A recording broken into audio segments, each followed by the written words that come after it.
then starting up on LinkedIn. So here we go.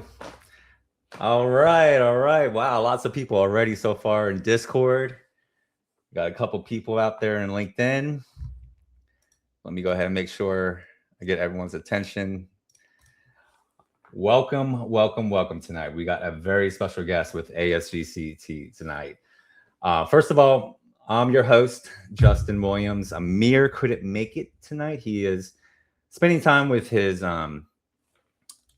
children right now. They did an awesome event where his children rode a fire truck to school, so he's spending time with them. But I am happy that we have Luke as my co-host. And if you don't know me, my background is I'm an ex-Blizzard Entertainment technical recruiter. Also worked on Riot Games and currently director for Games of Love. Okay, and then Luke, tell us who you are. Yes. Luke Davis. I got my start in the game industry at Bungie, doing their early career intern recruiting. It's been all over the place, mostly in higher ed, so working with a lot of schools and a lot of students. I kind of found my niche there. So I volunteer with Justin over at Games for Love as well as the ASGC community, and right now I'm the internship program manager at that game company as well. So happy to be here with all of y'all tonight. Awesome. And then without further ado, our main event guest here, Eli Harris. He and I go way back, and it's really special because with Eli, he was one of my first podcasts guests on the show. And so after that, we've been hanging out at the Game Awards. We've been hanging out at other gaming events. And Eli has just been a true friend here. So give it up for Eli Harris. Eli, if you want to talk about who you are and a little bit about your background.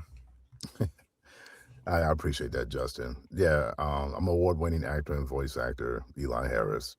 I started off in theater at 6 years old, and then life happened, of course. Served in the military and came out and was working at an architecture firm for a little bit, and a piece of me was missing artistically, and I decided to get back into the arts. So I started in film and TV, then crossed over into voiceover.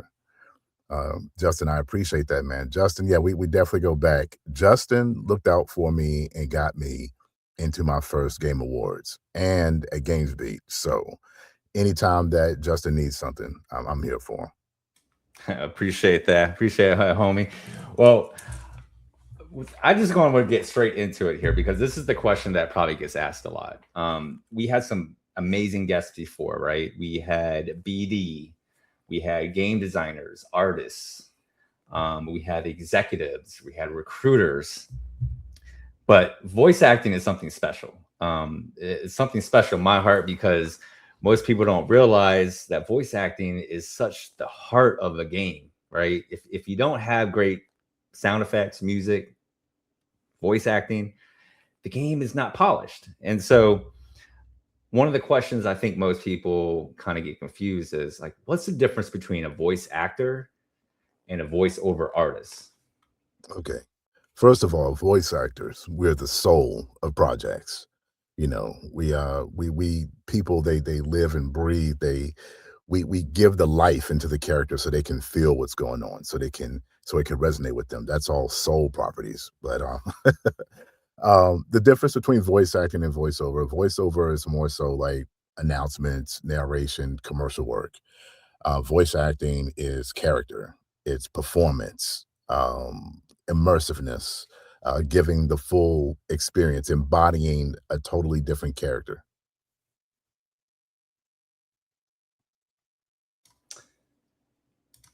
So just to confirm then, so like, would you say that would you have to like study more to be a voice actor or a voiceover artist? I think both requires proper research, studying, and honing the craft. You know, just because one is character work and one isn't, doesn't mean there's not due diligence that needs to be done. You know, I know people that primarily do commercial work, promo work, and some of those reads are not easy, like doing a natural read.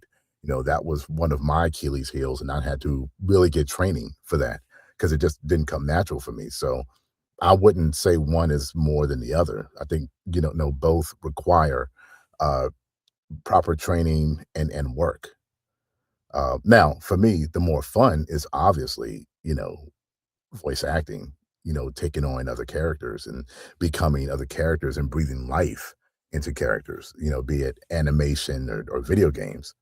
Um, and both, and I'll say this, I think people need to get an understanding of the difference between, the video game and animation, because even though they're both character work, they come from two different angles of performances.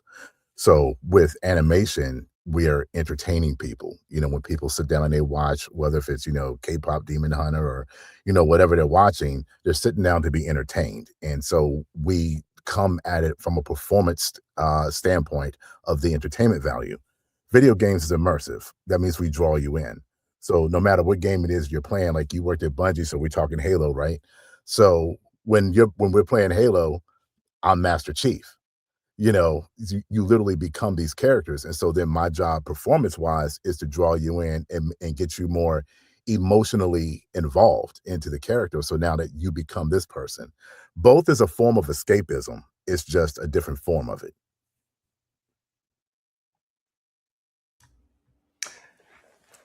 I just want to say a quick shout out to Discord as well. So we got our Discord chat coming in. Looks like Jose says, "Hello, Eli. Nice to meet you. I'm kind of a voice actor myself. First project booked, not out yet. Also in contact with several voice actors on several Discord servers as well." What's up, So, Jose? looks Thank you. like you got some fans here. So, for me also, I said this before, many times before, and Luke, feel free to chime in. Video game saves lives, right? Video game saves lives, just like music saves lives. And I know we talked about this before, Eli, where does that ever come into play when you're doing this, when you're creating games and people can use you as inspiration, motivation, throughout their life? And does that ever come into play, like in your head? Like I know music artists, all the time, like NF, my favorite artist, would say, like, I would redo a script 10 times just because the optics of this could save a child going through school or something. The interesting thing with the parallels between these two, music is like a universal language that no matter what language you speak, music transcends all of that. It's something where anyone, regardless of nationality, creed or whatever, they can relate to it. It's the frequency within the music that makes people vibe to it. On my side, we're talking voiceover, voice acting, with gaming, animation, and whatnot. Yeah, because for one, being a veteran, and I have plenty of friends that are veterans, it's almost therapeutic. Again, with animation and video games both being forms of entertainment, they both provide two different totally things. So, it for me, I'm all about the human connection. So anytime that I sit down and voice a character, especially in video games, I'm coming at it from the standpoint of I want this person to care about the character. I want this person to really feel they're in tune with my guy. And this is where it's also important. This is part of the stuff that I talk about on different panels. Um, I've had the distinct pleasure of working with certain developers that has allowed me to come in while they're working on the script. They allow me to put Eli into it to where it becomes a lot more personal. Whether if it was Superfuse or Cookie Cutter or Elder Scrolls or whatever I've worked on, Need for Speed, Heat Takedown. They've allowed me to put certain, or No More Room in Hell 2 specifically, because I played an elite commander. They allowed me to put some of who I am into these characters. So now I'm able to share a piece of me with players who played my character. I love that. And that's a great segue to a question from our Discord chat. Especially when thinking of, I love the idea of like you having that ownership in the character. One thing I think I'm curious about, and this is a question from Discord, but what kind of direction do you usually get from the writers or the narrative teams? I know when I talk to students, a ton of them, like, they wanna be that narrative designer. They wanna be the person that writes, these, like, compelling characters. So I would love to know too, like, what kind of overlap is there between writers' rooms and narrative teams and yourself? Whether, like, prep before you get to that point of recording or even in the recording room, how much, have you gone back and forth with narrative and design folks like that? So each developer is different. What I find unique, and I'm gonna get to that, the game that just released a couple weeks ago, Last Flag by Imagine Dragons Night Street. Some games, developers that I've worked with, they already had exactly where they want the character to go. They just want me to breathe life into it. And even in situations like that, um, some of them tend to be open to say, hey, let's see if you can bring a little bit of Eli into this character. Like, don't change the dialogue, don't change the words, but how would Eli say this? And I'm like, okay, well, in order for me to deliver it the way you want Eli to deliver it, there has to be a bit of a tweak because I wouldn't say this exact verbiage, you know? And so, depending on the developer, you try to stay within the framework of what they want. Now, I had freedom with Last Flag, by the way, Julius Reeves. Now out on Steam, coming to consoles this summer. Last Flag, Imagine Dragons, Night Street. I got to plug it, man. I'm the titular character, Julius Reeves. My character is loosely inspired by Bass Reeves, the bounty hunter. If anyone knows who Bass Reeves is, he was this huge black bounty hunter back in the day that people feared. And they made that Julius was inspired by him. So what was interesting about this, and I love Mac Reynolds for this. Mac and Dan Reynolds, of course, Imagine Dragons. Mac was very open to my interpretation of Julius. So they showed me the working trailer that they were doing. And they let me watch it a few times and they said, okay, how would Julius act? I got to do some stuff like scatting, right? They didn't even think about that. And so because they allowed me to watch and give my own interpretation, I literally became Julius and Julius became me. So everything that you hear in this game is all me. Like, they did have an initial script, but they kind of tossed it out the window once I got more involved with the dialogue of it. So to answer your question, I hope I answered it, but to answer your question, it's really open to the developer. Now, if you're working on something like Diablo you're not changing a damn thing. Yeah, What they have is what they have. What they have is what they have. That's right. Yeah. That's right. There may be a little creativity here and there, but yeah, very little on so that's cool like that you got some creativity and you got some be able to get some direction in there. That's really cool when you're able to flow like that. So the shirt again. Let's see the shirt again. Oh yeah. Let me stand up real quick. There we go. Julius Reeves. Yeah. Yeah. It kind of reminds me of Barrett. Yeah. You think so? Final Fantasy got the bike. Yeah, I like it. I like it. I can see that a little bit. I think Julius got way more swag though, more smooth with it. Okay, yeah. Gotcha. All right, we got a question from Discord. I don't know if you've done motion capture, but if you have, when it comes to auditioning for motion capture roles, do you have to audition behind a backdrop similar to auditioning for on-camera roles? Ooh, I have not done mocap. That's the one. And you know what's crazy about that? So one of my buddies that's in this business, and he's my guy Daryl Wise, he's also an advisor for my company, Mode 7 Group. He got to do mocap. And he's not even in the industry like that, but because he's a military veteran, he got to work on Dune, the new Dune game that came out. Yep. And so they needed real soldiers. And I'm like, damn, I wish I would have known about that. But no, he got to do mocap and he told me how it all worked. I have not had the chance to do it yet. Plan on it at some point, but I just haven't had the opportunity. Maybe Death Stranding 3. Yo, get me in there with Norman Reedus and Troy Baker. Yeah. And speaking of, I got to meet them. I had a panel at South by Southwest last year. The very first voice actor to host a panel. It was sponsored by Globant. And Nice. My buddy Daryl, of course, was moderating. And we got a chance to link up with Norman Reedus and Troy Baker and discuss a little bit about Death Stranding too, with Hideo Kojima, of course. And that was pretty freaking phenomenal. That's Yeah, I awesome. want to show. Legends.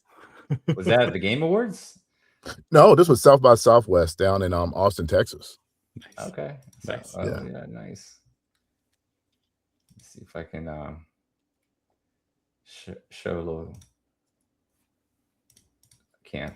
But I like the picture at the Game Awards. I like that little suit outfit you got on. That's pretty sweet. Man, I was swagged the hell out, yo. I was look. Let me tell you, anytime look, even when we first went, I was dressed up like I always gotta look good, man. So I definitely wanted to turn it up last year. Last year was major because I built a relationship with Team Ninja Koei Tecmo because last year they released Ninja Gaiden 4 and Ninja Gaiden Ragebound, and they were working on releasing on Neo 3. And so, I was at TGS and connected with them, and we had a meeting. And I wanted to make sure that I addressed. Oh yeah, that man. There it Tell you, is. man, that right there. I'm hurting them with that. I wanted to make sure that I dressed for success. Now I look good, and fortunately, the meeting went really well with Team Ninja, and then I got introduced to Platinum because Platinum was co-developing on Ninja Gaiden 4. So yeah, that was great. It's too bad you weren't there, man. I'm like, where's Justin at? I know. It's funny, Luke. I told Eli to connect with some people out in Japan, and I was just like, I wish I could have gone. I just saw all the stories, but Ninja Gaiden, man, that was one of my favorite childhood games. Yeah, Oh yeah. Oh yeah. I am still a beast in it. In fact, my 13-year-old, he beat Ninja Gaiden 1 and Ninja Gaiden 2 on the NES. I recorded it and everything. You got to raise them right. Yeah, appreciate that. Yeah. That's awesome. Eli, I'd love to ask. I know, obviously, you have like great segue into that experience, but from my side of things, I work a lot with interns and students trying to get in the gaming industry, and I hear a lot of students that are again like wanting to be voice actors, and some of them are able to kind of do their student projects and like toss in a couple voices there or do personal projects. But I'd love to hear how you kind of entered in. Obviously, the ASGC community is a lot about breaking into the industry, giving advice to folks. But how did you get started? I know you mentioned theater, but then coming back from the military as well. Like, what was your kind of entry point into voiceover and voice acting? So I was doing film and TV first. And, I worked on a bunch of TV shows. I worked on The Wire, Law and Order. I did movies with 16 Blocks. And I played Alicia Keys' boyfriend in The Nanny Diaries. Like, it's dope. If you go to Google and type in Eli Harris, Alicia Keys, you'll see all kinds of stuff from Wire. And Wait, Alicia Keys? Yes, I played Alicia Keys. Wow. New York. So do I got time to tell you about that story, how that happened? Wait, yeah. I want to hear the story how you met Alicia Keys. Yeah, absolutely. Now we're invested. Queen.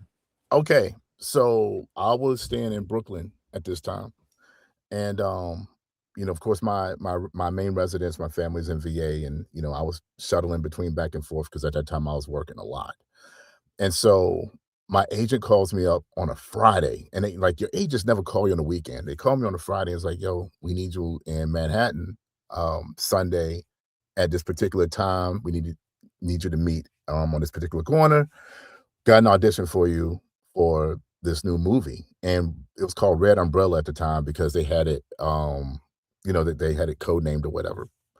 And so I'm like, all right, cool. Called my wife. So there it is. Called my wife and told her about it. And we meet up in Manhattan, and this van picks up like me and like 8 other cats. And so I ain't gonna front. I'm a decent looking brother. I'm your around the way dude. All these other dudes are like just model dudes, 6'3", super ripped, just crazy. And so we go to the Upper East Side where they're filming, right? And I see Scarlett Johansson come out. And Scarlett Johansson's a nice looking, nice. She's shorter than I thought, but really nice looking girl.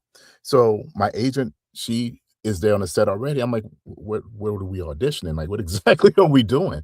She said, this is a meet and greet. And I was like, for what? And she said, y'all are auditioning to play Alicia Keys' boyfriend. I'm like, what? Like, come again? And she said, yes. So this is going to be based on personality and what Alicia feels connected to. Now, me, because at this point I've worked with so many different people, like I'm not a starstruck person, but Alicia Keys was one of those people on my list. I'm not, I'm not gonna lie. Man, I And think she's on and, everyone's list. What are you talking and so, about? Look at that's a great it's- picture. Look at and I you, was man. swagged out in that too. I'm gonna tell you what she said about that fit. And I wish they would let me wear it in the movie. But so all these other brothers, I chose to be like next to last because I'm like, I'm not rushing to do anything. So Alicia Keys come out the building, and I shit you not, man. She had this radiant glow when she stepped out. Like, you remember the Chappelle story when he was talking about when he saw Rick James or whatever, and he had this like aura or whatever. Yeah. She had this aura around her. Okay. And so I'm like, man, that's Alicia freaking Keys. Comes over, beautiful smile and everything.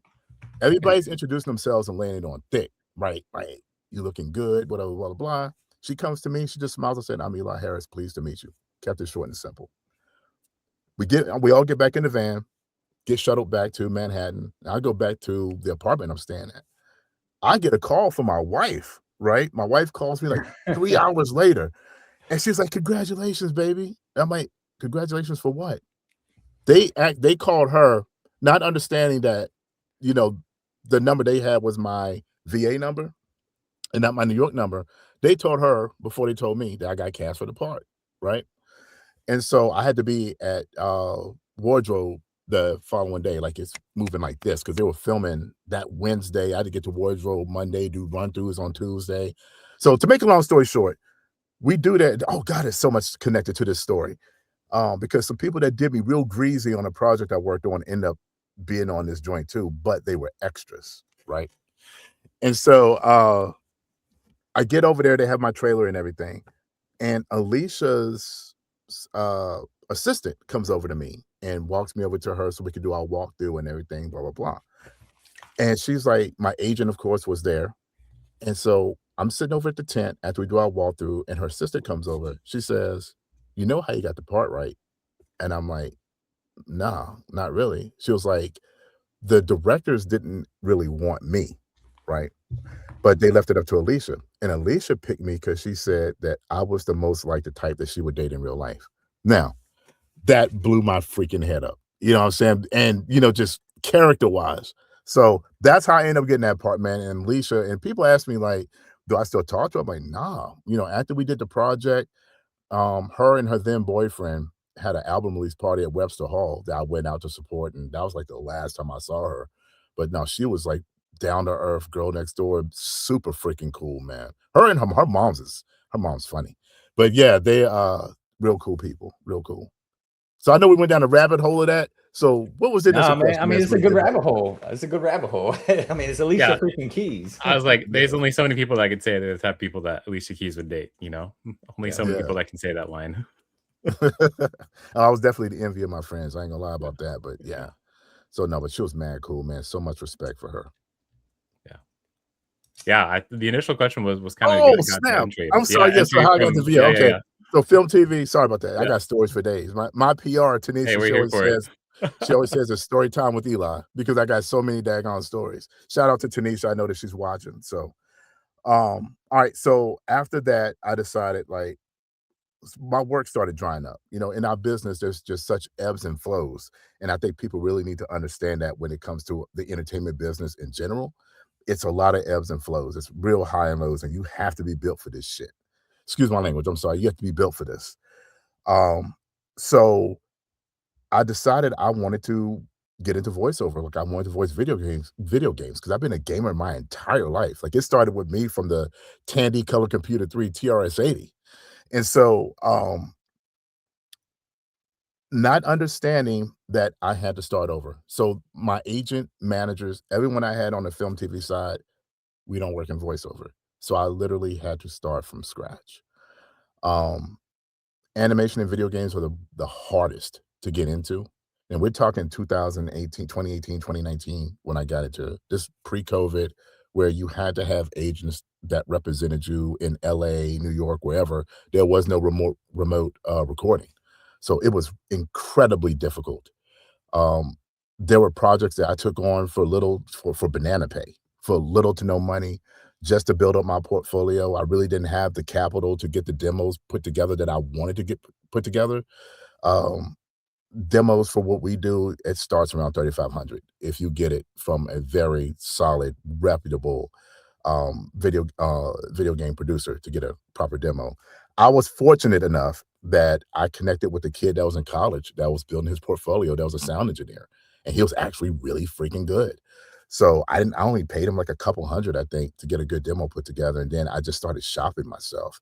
Now, because I had this same booth built, I have not upgraded because this keeps me grounded and is a constant reminder of where I started in this before I started getting all the big projects that I got and still get. Um, I Where did I leave off at? I'm sorry, because I it kind of threw me into space. Where did I leave off at? No, man. Yeah, We could run a Netflix movie on you. I'm telling you, man, it's well, all this to say that I started from ground zero and I really had to put in the work with this. I really had to start shopping my stuff out. Now, when COVID hit, that's when things started to really pick up for me because studios shut down and a lot of people weren't prepared for it. But myself and other, freelancers, we were. That's when video game work started kicking up for me because there were a lot of people who couldn't go to studios and they needed people that had setups immediately, that had Source Connect or the LAN for it. And that's how video game work started kicking off for me. I was at the right place at the right time, properly set up and prepared. Cool. I want to set up this. We got 2 questions, so Luke, if you want to handle that, but let me set up before I forget this. This is how I came about to know Eli too, as well. A little history as well. So I'm going to set up your Jerry Lawson Award here, and let's see here. There we go. So I was talking to Luke too earlier, and most people don't realize who Jerry Lawson is. Google did a sketch. When Google does their sketches, they are important people, and they did one on Jerry Lawson in 2022. And I actually heard about Jerry Lawson when I'm a big nerd on history, and so I would watch those Hulu shows, How Stuff Works, Toys That Made America. And Jerry Lawson was on there, and he was, I'll save it for you, for Eli, but basically he's one of the first of all, African-American engineers, and then also the godfather of gaming. And so Eli, I'll let you explain a little bit of Jerry Lawson and how did you get the award and why the award is important to you. There's not much I can say that you didn't say because you pretty much encapsulated this man's career. This is the award that I won. This is the Fairchild cartridge. He created the Fairchild cartridge. So you wouldn't have NES cartridges or any of the other cartridges had it not been for Dr. Jerry Lawson. The award to me meant so much because what he stood for. Jerry Lawson wasn't just an engineer, but he was also a philanthropist. So he worked with a lot of people, and it wasn't about the money for him. It was about building legacies. I'm fortunate to be friends with the family. Karen Lawson, who is his daughter, we are really close. We're really tight. Her cousin, Nwandi Lawson, which my son actually got to voice a piece for the Lawson's legacy. To be a part of that and to win an award with for someone in the name of someone who has done so much for the community that nobody really knew about. Like, they did have a Netflix special where he was the first episode. It really meant a whole lot. And just the fact that the family has shown me so much love and has told me personally that I am now family to them, that I am carrying on the legacy that Dr. Jerry Lawson wanted people to carry. To hear that from his family, it means a whole lot. It really resonates. Yeah, I love it. And from my understanding, we did an event too, right, in Las Vegas with We did. Keith. And was that one of the daughters there, or No, Karen was not able to make it because she had things going on that she just couldn't get away from. So no, she really wanted to attend, and we were working on establishing a Lawson Legacy Award through GCF for the following year, but things happen. But no, Karen was not able to make it, unfortunately, and she really, really wanted to. Anything that honors her father and their family and their legacy, she's on board with. It just has to be right. It has to fit, and it has to have credence to it that that they feel comfortable with. But yeah, she wasn't able to make it that year. She really wanted to, but yeah, that was a cool event though. yeah. Question from Discord. In the gaming industry, do voice actors typically work through agencies? Oh, this is a good question. Whoever asked this question is good. Do they typically work through agencies, or is it common for independent professionals or talent amateurs to communicate directly? To communicate directly as far as what? I'm trying to understand I understand the first half of the question. And Luke, chime in here. From a non-voice actor standpoint, like, do you typically work through agencies, or can you just like post like, hey, I want to do voice acting and I'll pick up independent stuff, So that is a complex question. If you're looking to, okay, when people get into this industry, I think there's a misconception of how this works. I don't think people see it from a business standpoint. They see it more so that we're behind a laptop and a mic reading scripts or whatever. There's an investment in this business, whether if you're going to an agent or not. There's a fiscal financial investment in this either way. Now, if you're looking to book like the stuff that you see, like AAA games, yes, you definitely need an agent, and you need the type of agent that you can't solicit yourself to. Generally agents like that is going to be through referral, or they find you, or you've been recommended, and then they set up the interview and go over your content or whatever and see if you're a good fit with them. But in the age of social media, the age of being able to go viral, it is an entirely different game than it was when I first got into this. So you can independently do it and make a name for yourself, but it is a complete freaking grind, because ever since COVID happened, this is one of the businesses that people turn to thinking that they can make a sustainable living, not understanding the business aspect of it. If you're going at this solo or you're going at this independent without agents, it is an incredible financial investment, and you have to be prepared for it. You're going to have to be prepared to do projects that's not going to pay you much of anything. And what a lot of them will do is say, oh, this is for credit or whatever. I don't do anything for credit. Even back then, I didn't do nothing for credit. You had to pay me something. So yes, if you're looking to do like the AAA work, or anything of that nature, yeah, you absolutely need an agent. Now, there's other ways, but it's a grind. It's a real grind, and it's also a matter of networking and connecting with the connecting with the right people that can get you in front of those that may want to hear you. Independently, no, you don't need an agent. It's just a longer grind, and it's a lot more people that you're going to be going up against because everybody's trying to do it. I hope that gives the answer that that person is looking for. Yeah, Either that way, makes sense. be prepared financially, be prepared mentally, because even with the auditions that come in from these agents, because I have a great LA agent, uh, great New York agent, Texas agent, but these auditions, you're still competing against people, and you're competing against named people. Like there's people with names bigger than mine that don't get cast for stuff. Yeah. So it's a total grind, and you got to be prepared for rejection. And rejection meaning you ain't gonna hear nothing back. There's no feedback. There's no, oh, you didn't get it. It just is what it is, and you keep it moving.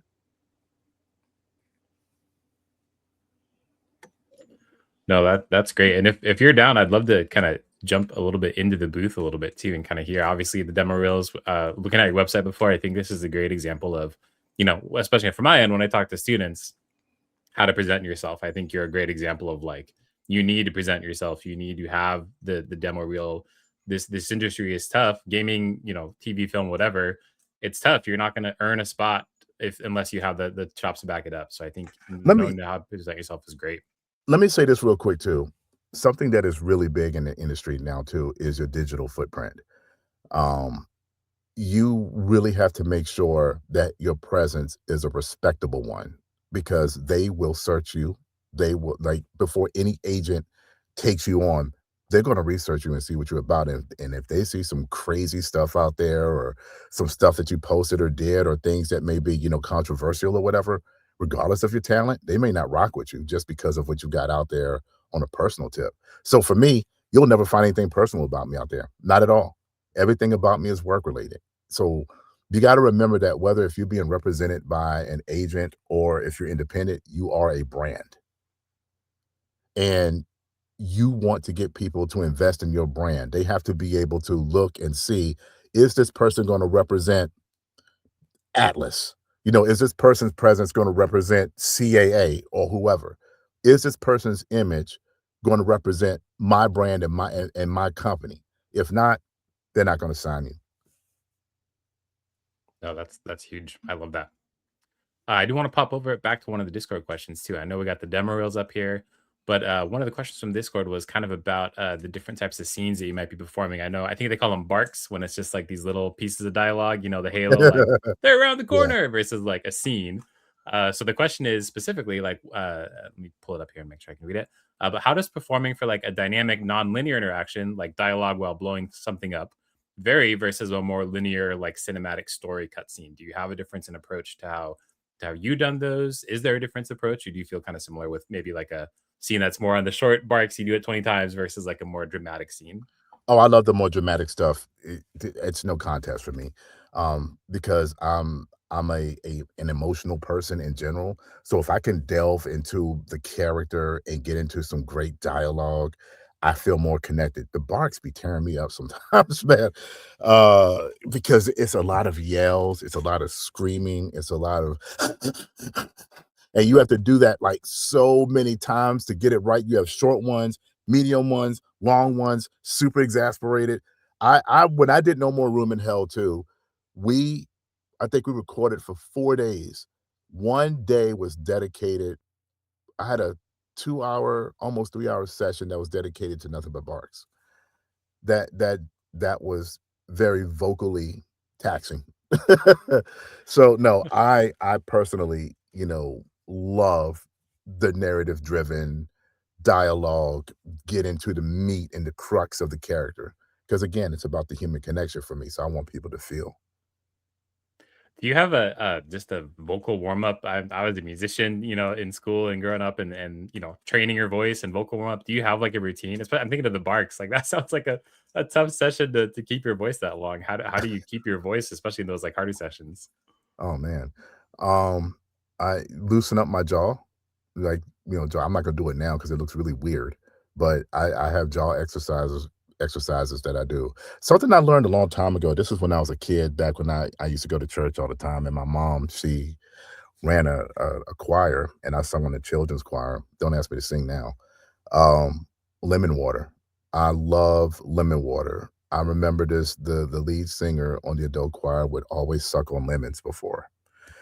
And so I use lemon water. That works for me. People have different methods, and they may chew on apples or whatever. There's different things other people do. For me, it's lemon water for me. The warm up gifts, Justin. Had to post a high school musical vocal warm up. I don't know if you can see it on the screen, Eli, but yeah. Oh yeah, we see it. You know what? Breathing too. Like I will get it. So one of the issues that I have sometimes, depending on what the project is, we all have nerves. Like no matter how long we've been doing this, nerves will settle in. Sometimes I will come into this booth and I will close the door and I'll just sit. And I take in the ambiance and I just breathe. Like I'll just sit and I'll just breathe. I'll take in the ambiance and it helps settle me. It helps relax me so that I can give a more complete performance. Because if I don't, I'm going to kind of have the jitters and stuff will come out right. And when you're working with these developers, time is money. So you don't want to come off to them like you're not prepared and you're not seasoned and you don't know what to do.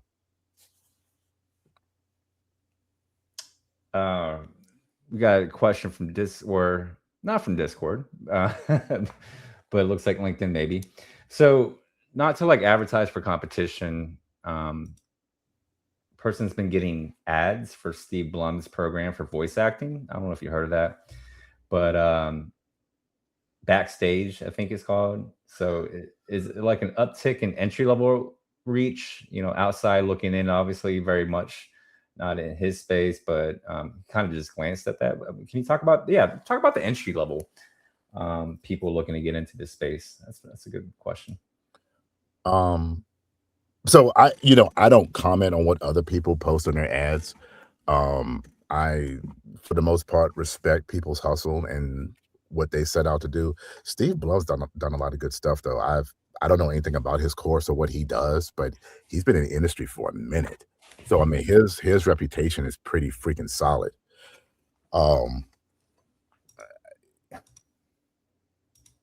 So the best thing that I can say is to make sure that you have a demo reel prepared for whatever genre that it is that you're getting into. So if you're getting into animation, you need a good, strong character reel.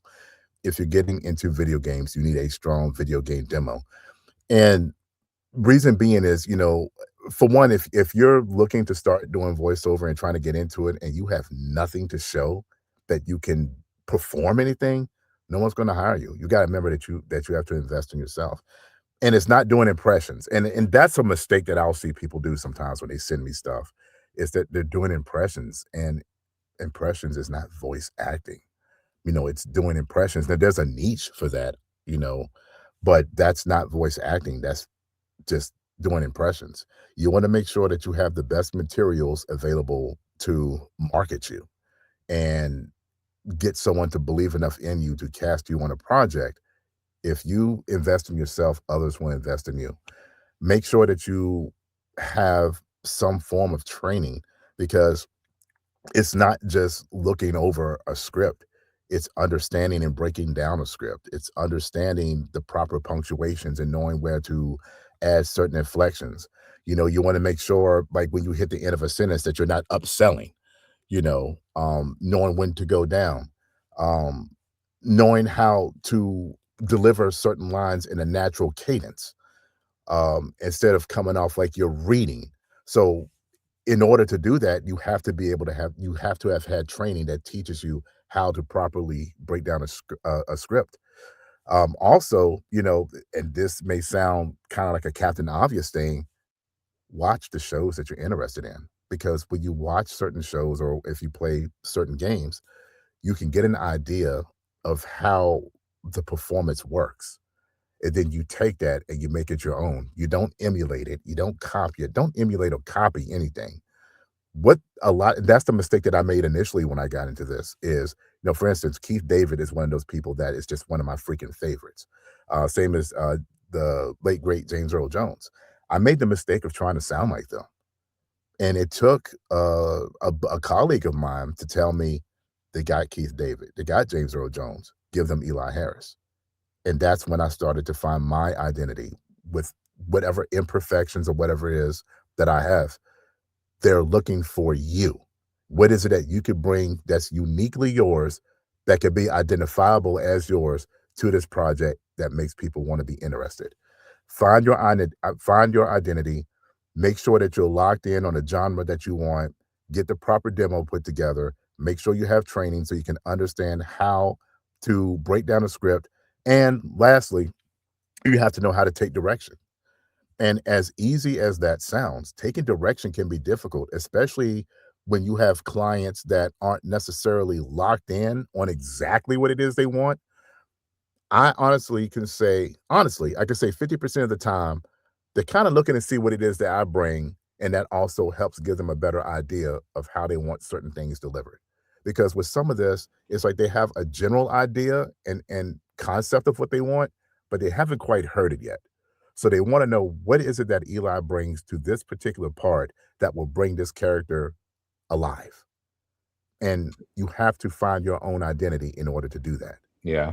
Speaking of identity, so I put the James Earl Jones on there because it's true. I mean, when I first heard Eli's voice, I was like, Mufasa, Darth Vader. You know what I mean? Because he has that deep voice, and you've done UFC voice fights, right? I'm assuming, but I think you hit it right on the head when you said you have to stand out, right? Don't copy and emulate. What makes Eli Harris stand out? And the more you get to know Eli, like, he does sound different than James Earl Jones. He does have a little bit more rasp. He has, and Eli's branding himself to be more of the video game world, entertainment world, where James Earl Jones has his own lane too as well, right? So you said a really good quote here, which was you have to invest in yourself if you want other people to invest in you. I like that quote. That's such a great quote. And I heard that theme throughout this whole week, actually, is I'll do a quick story, right, with Chris Rock. There's this famous Chris Rock story, and he's pushing his car up the hill because his car broke down. And he's flagging people. He's like, hey, my car broke down. Can you help me? My car broke down. Can you help me? And no one's stopping. No one's stopping, right? And he's like, what is going on? And he's like maybe a mile away from the gas station. So you know what he starts doing? He starts pushing his car up the hill. As soon as he started pushing his car up the hill, you know what people did? They stopped. They stopped and helped him.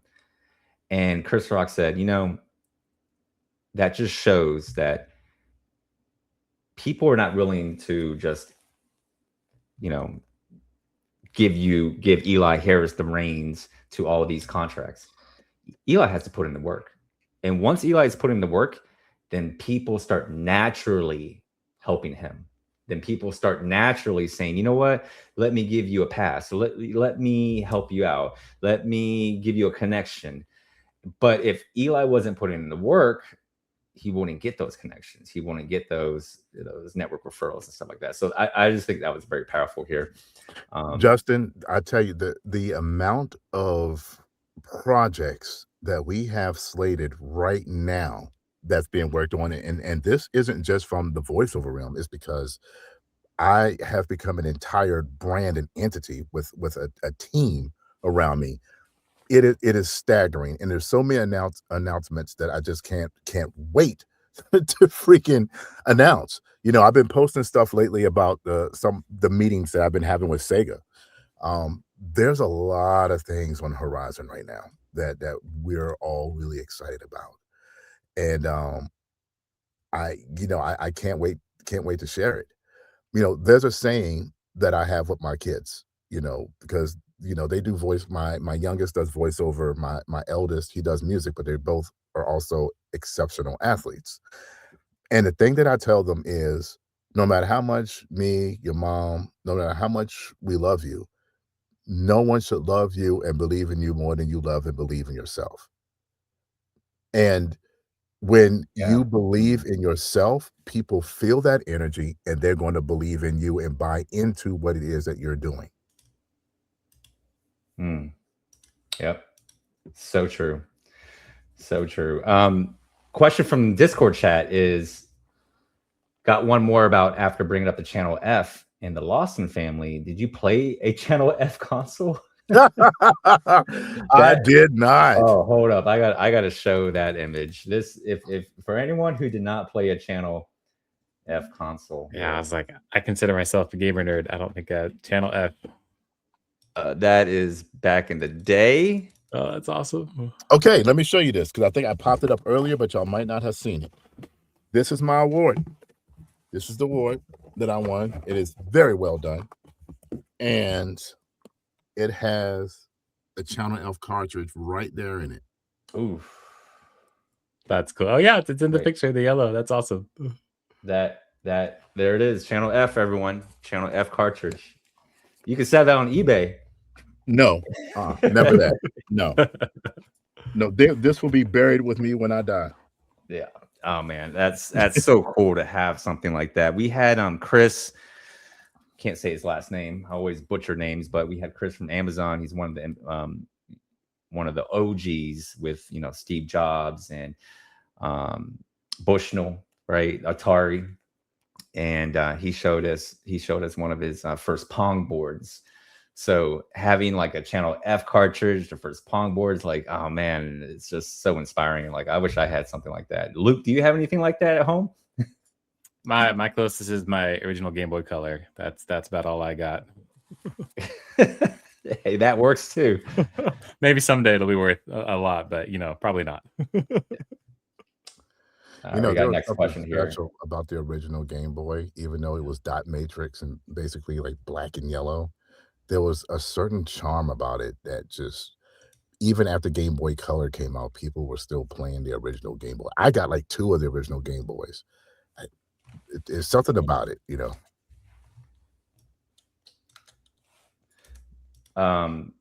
Sorry, can you see someone said W Atari? Yep. Can you see the question on the screen here, Eli? Yes, I see it. Yeah. So imagine recording. How do you keep track of character emotion when changing between a boss fight and a normal game conversation? Ooh. So they're broken up, and when we do the script, when we record these, the directors will pick certain dialogues up. So everything is not always sequential. Sometimes they are. Well, half the times they are, and especially if you're in. So let me track a little bit. When you are in the zone for some of these sessions and you're just feeling it, you can just change on the drop of a dime. Now, again, like when I did No More Room in Hell 2, they broke up certain dialogues. So there are certain things that we did that were more lengthier, and we did those first, and then later on we went back and did some of the shorter stuff. So it really boils down to what the director wants to do. And then there are some pieces where once you're within the flow and in the emotion of the character, it's, for me, and I think for a lot of us who record and are trained, it's not that hard to switch emotionally from one scene to the next. And generally, the way the scripts are written, they just flow into each other too. And it also helps if you're reading with other people.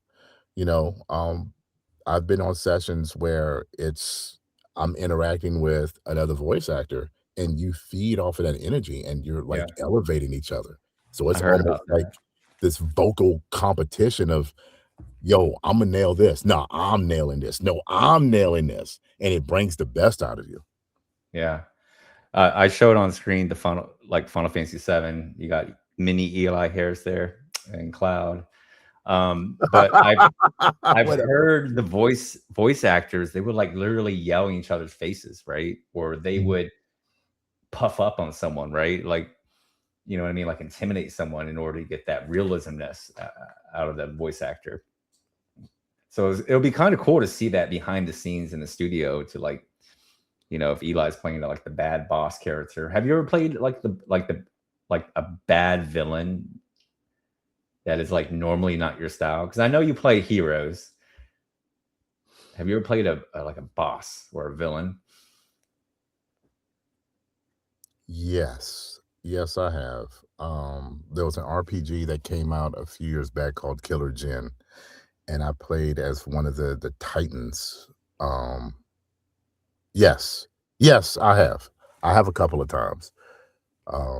And I actually want to get more into more villain work, and there are some projects that I'm working on right now that obviously I can't discuss. But I mean, you make a great villain. I'm a badass boss in this one. Like they are literally creating a character specifically for me because of that. So I would make you a villain for sure. gravitas. I mean, you mentioned, Keith David and James Earl Jones. There was one of the questions was, were there any other like specific voice actors that you looked up to? But yeah, the Keith David, James Earl Jones comparisons, definitely hear that. Anybody Dennis else voice Haysbert. actor wise? I like Dennis Haysbert. Well, he's one voiceover. I don't know if he's done a lot of Dennis Haysbert. I'm a fan of Troy Baker. I really like Troy Baker. In fact, I had a chance to play Mouse PI. I don't know if y'all play that by Playside. One of my good friends. Oh, the new game. Yeah. The new Cuphead game. Yeah. One of my friends, Guy Constantini, shout out to Guy Constantini at Playside. He's one of the board members of Playside. And man, I saw Mouse PI and I'm like, oh my God, I wish I could have worked on this. Because there are some characters in there that, and everybody does a phenomenal job in there. You can't go wrong with Troy Baker. There were some villains in there where I feel like, man, I would have slayed that, like if I had the opportunity. But I think that everyone in that game did Iron Lung. Yeah. Full Metal Alchemist. Yeah. Oh, anime. Oh man, have you thought about doing anime? So here's my thing about that. I am not a fan of dubbing at all. Dubbing. Okay. Yeah, Okay. because majority of your anime. Now I've done one anime and that one wasn't dubbing, but then that one unfortunately never came out. I got clips of it. In fact, that was the first anime that I did with my son. Like that's our first anime period. So the very first anime that I ever did and that my son did, we did that one.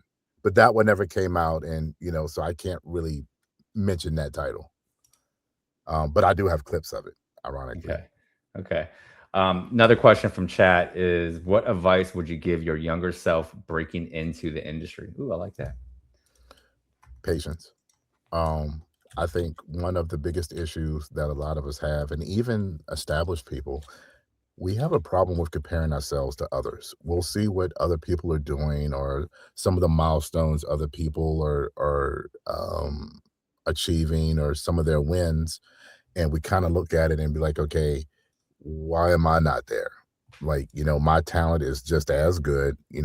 Why is it that these things are happening for them and not for me? And, my publicist, we talk about it all the time, is that, comparison is the thief of joy. That doesn't happen to me anymore because I am very thankful for where I'm at in my career. I know that I'm damn good, and it's not an ego. It's just a confidence within myself where I feel like I'm not seeing anyone else as my competition like that, because what's for them is for them. And what is for me is for me. So if someone beat me out on a roll, and there's plenty of games that I've lost out on that someone else won, I'm like, yo, they killed it. They did a great freaking job. I don't have time to sit here and hate on that stuff. Earlier me, yeah, I'm looking at that and like, yo, I'm better than that person. Or, I can deliver better than that.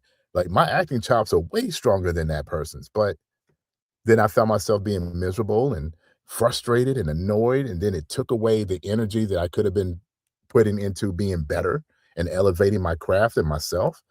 And, that's what I would have told my younger self is, don't worry about what other people are doing. I heard this saying that you brought up Chris Rock. There in the movie The Head of State, there was this scene where Chris Rock was starting to doubt himself. And the girl that he was talking to was like, her father used to take her to these horse races. And she noticed that the horses have these blinders on. They don't look to the horse on the left or the horse on the right. They just run their race. And I'm like, yo, that's dope. Yo, have blinders on and just run your race. I love that you, again, another great quote. I think we should pull these quotes and sell them, Luke. Yo, hey, run me my coins on that, man. Yeah, hey, man, we'll split you. We'll get you, man. But you, again, betting on yourself, but also just believe. Like, I don't want to say fake it till you make it, but believing that you're the best. And people who have been on my podcast before, they would probably hear the Lil Wayne theory. Lil Wayne, what does he always preach? He always preaches he is the best rapper in the world. Now, Eli may say, I don't think so. I think it's Jay-Z. Luke may say it's Tupac. Lil Wayne doesn't care. Lil Wayne says, if you want to be the best master at your craft, you have to think, believe it, and achieve it to be the best master in the craft. So, And when you think that way, Justin, you draw that type of energy to you. It's just like, people have this LeBron hate, and the thing that's crazy about it to me is because he says he's the GOAT. What person gets into their field of craft thinking I'm number 2 or number 3? right. If wherever it is that I go, I never look at anyone else and say, okay, I'm beneath them. I'm second rate to them. No, to me, second place is the best loser. And I'm not a loser. So I may have this mindset where people may look at it and be like, oh, this dude is cocky, whatever, blah, blah, blah. No, I'm betting on me. And to me, I think I'm the best up in this room, me personally. I'm not coming in here to be second place, and I don't go anywhere thinking that someone is above me. Now, I'll say this. I am more than willing to learn from people that are in positions that I'm not. There's a certain humility that comes with that confidence too. It's being able to recognize that there are people in some of these rooms that are where you're trying to get to, and you have to have a level of respect of where they are. Having respect for these people is not diminishing your greatness. It's a matter of looking at them and saying, man, they are where they have achieved what I'm trying to achieve. How can I talk to this person and learn some things and add it to my arsenal so that I can better myself and elevate myself and get to where they are? That's not diminishing me. That's me being humble and saying, I'm great at what I do, but I can be better. And I think anytime that we've ever gotten to a spot where you're comfortable and like, yo, I'm here, I'm that dude, whatever, that's when you start to get knocked down some pegs. Because there's always going to be someone in that room that knows more than you, that's bigger than you, that has done, that has achieved more. And it would behoove you to humble yourself a little bit to get some nuggets from them so that you can elevate yourself. Yeah. 100%. So we're about to wrap up here. But Mila says, I love that quote. Comparison is a thief of joy. That's also a Bible quote too, as well. But that's one of my favorite quotes. Comparison is a thief of joy. And I always say, here's my thing too, as well. When you see other people doing good and you may be looking for a job, and you see other people getting level up, you see other people getting, and it's hard to do when you're on LinkedIn, right? When you're on LinkedIn, you see it all the time, and you're looking for a job and you see your colleagues, maybe an ex-coworker, and they just got a brand new job, and what is the easiest route that you would say? Like, why them, right? Why them? And then I know you don't want to get into the religious things, but again, like in the Bible, it shows you thanking for your driftwood because you're knowing that you're on the right path. And this is actually a Harvard study, psychological study. If you start reframing your mind and saying, you know what driftwood is? Driftwood is that wood that comes up on the beach. Yep.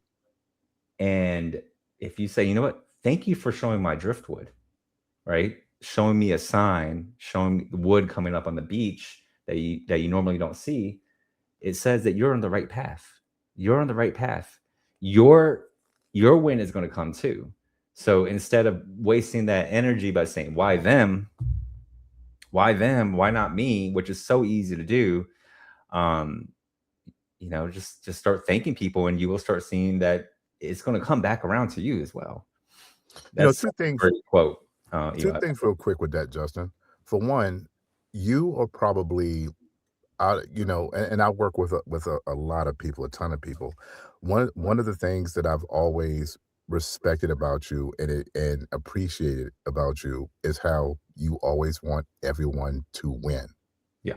One of the things that, when we first got together, and I was trying to connect with Blizzard and get into Blizzard and work on some of their projects, you were more than eager to help. You didn't ask for anything in return. You took a look at what I brought to the table, and you were willing to help. and then my success was your success. And I find that when you deal with people like that and you work with people like that, which is why I said anything that you got going on, I got you, man, because you've looked out for me in so many ways. I don't, you Yeah, know, I I gotta don't say I take you for appreciate that too, man, because I don't know if you guys noticed, but Eli is probably jet lagged. He's I told him about this event. He said, "Man, that's gonna be like on the day I arrive here from a plane." But you know what he said after that? What did he say? You know what he said 2 seconds later? He goes, "Anything for you, Justin." So yeah, I appreciate that, Eli, that, yeah, that you came up and did this, even though you've been traveling all week. This man travels to Japan, travels to California all the time. yeah. So I just want to say I appreciate that. There goes Dylan. What's up, Dylan? All right. So I want to save some space here. And man, we can go on forever. Luke, do you have anything final to add, before we Yeah, get y'all are into wrapping it up with all the inspiration and the like positive life messages here. So I got nothing else. yeah. I love it when we end on a positive note, right? That's nice. Because It's refreshing. well, yeah, I mean, because LinkedIn right now is just such a landmine, right? Like what we said, where it's so easy to get caught up in seeing other people wins, and you may not get your wins, but I love that we had that conversation. It's like, celebrate other people wins. Your win is Just going to come too. that's all social media though. And again, so thankful to my PR strategist, Tanisha. She tells me these things. There are times where there is frustration. Don't get it twisted. Even the most confident person is going to have a frustrating day when things aren't going right. And one of the things that she tells me is social media is a smokescreen. People show you what they want to show you. And oftentimes, majority of the times, is a bunch of fluff. And when you find that people are doing the biggest of the stuff, they really have the least going on. And Mhm. so you have to learn how to turn that noise off and, not entertain it. Like I find something that I did for me, and this is for my mental health. Anytime something pops up in my feed that triggers me, and we all have things that just trigger Triggers. us and Yeah. start to make us think a certain way, instantly, I'll either unfollow, sever the connection, or whatever, because it's not being beneficial to my mental health and the trajectory that I'm going on. Yeah. Those triggers. You're right. There's a lot of times, especially when you're job hunting, that mental health can kick in. And it's okay to have triggers. It's perfectly Yeah. normal too, as well, right? Like we've seen people crash out. We've seen people crash Oh, out, yeah. literally crash out. Like if a recruiter, even as a recruiter, and Luke, I'm sure you've seen this, where we're generally just trying to give advice, like, hey, don't use Word doc, use PDF. Someone will crash out on that comment. I They'll think be, I saw something one time when you posted, and somebody went off. yeah, I think I remember that on and LinkedIn. it could be it can be the most obscure thing ever, but because they're having a bad day, because they may be 6 months unemployed, you never know what's a person going through unless you walk in their shoes, right? The old saying Yeah, goes. And so I do give a lot of grace to those people. I do. yeah, I try to tell other people too, please give them grace, because you don't know until you walk into their shoes. But going back to the point is, yeah, people can crash out over anything. So those triggers, you just got to be very careful, take breaks, walk it out. It's okay to get offline. But all right, so we're gonna wrap up here. We went over time. We can go again all night. This is really fun. We're gonna have to get you back on the show here again, here, Eli. most So definitely. let's wrap it up. Let's talk about what you got going on. What do you got going on? What do you have currently? Talk to us. Oh man. So I have a slate of events. This year my goal was to do more animation. Of course, I'm still doing video games and I'm speaking on video game panels. But I also wanted to show more of the animation side. So I have some stuff coming up. Next month, I will be at GamesBeat hosting the panel. We will be dropping the people that's going to be on my panel. All of these are heavy hitters, C-level heavy hitters in the industry. And then I will be in Atlanta immediately after that for MomoCon. Some of the other events I can't really mention yet because we want to wait till we do a press release. Oh, let me say this. Got a shout out in Forbes, yo. At Afro Animation last week No way. That's so in cool. Burbank. Yeah. We I had 2 panels at Afro Animation. The first one was owning your IP. I made an announcement of a new animated series that we're producing, along with Jason Ryan of Odd Ninja and Renard Jenkins of I2A2.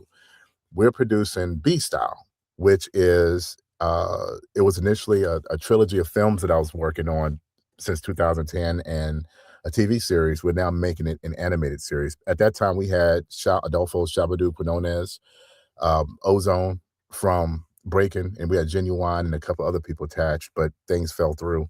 So now it's an animated series. Jericho Cutter, although was already announced, we expanded on that. We have Essence Atkins attached to that. We have 2 other major names attached that we'll be announcing soon. So really excited about that. But come to find out, when we finished our panel and we was doing red carpet stuff, my PR runs up to me and like, yo, look at this.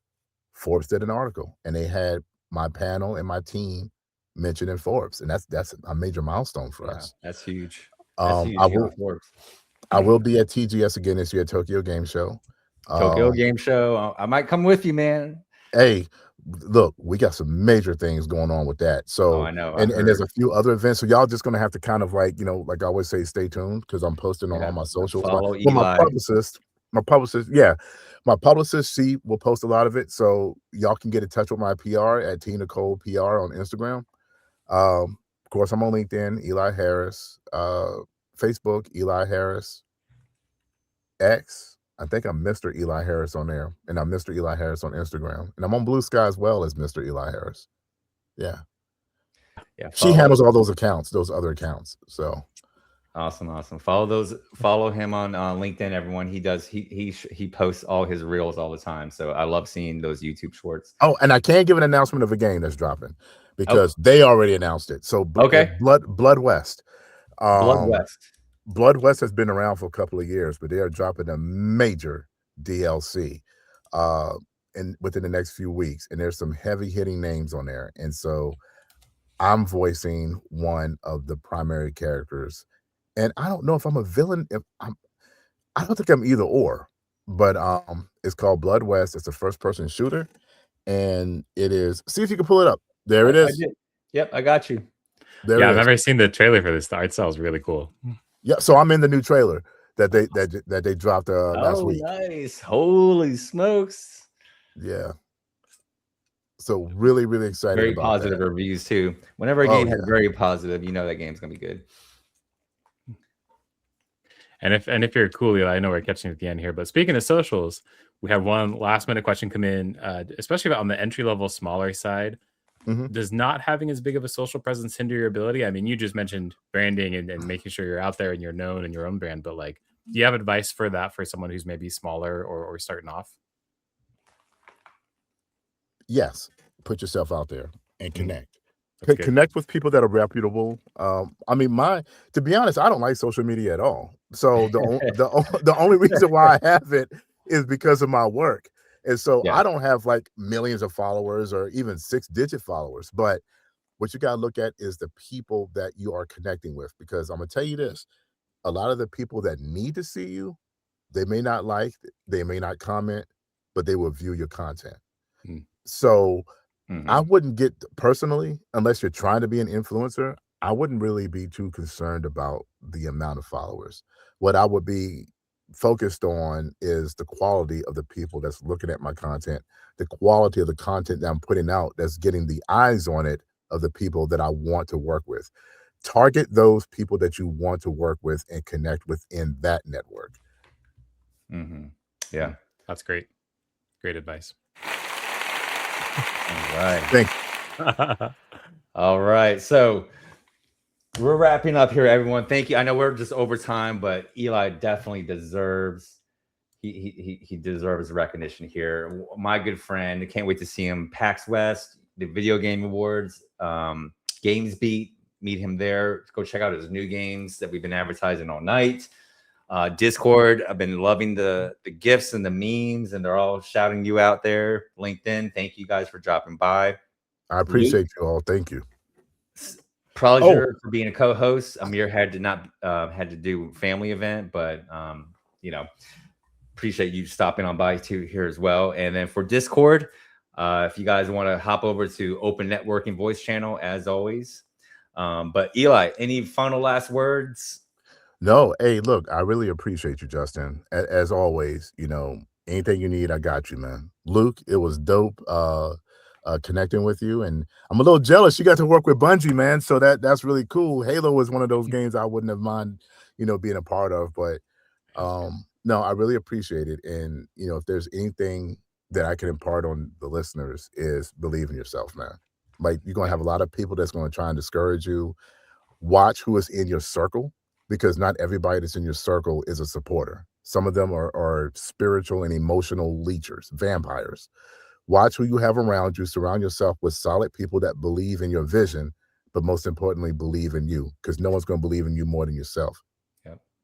Yep. Watch out for those vampires. All right, everyone. Thank you guys again. It's been so wonderful to connect, everyone. Have a wonderful night, everyone. Peace. Peace.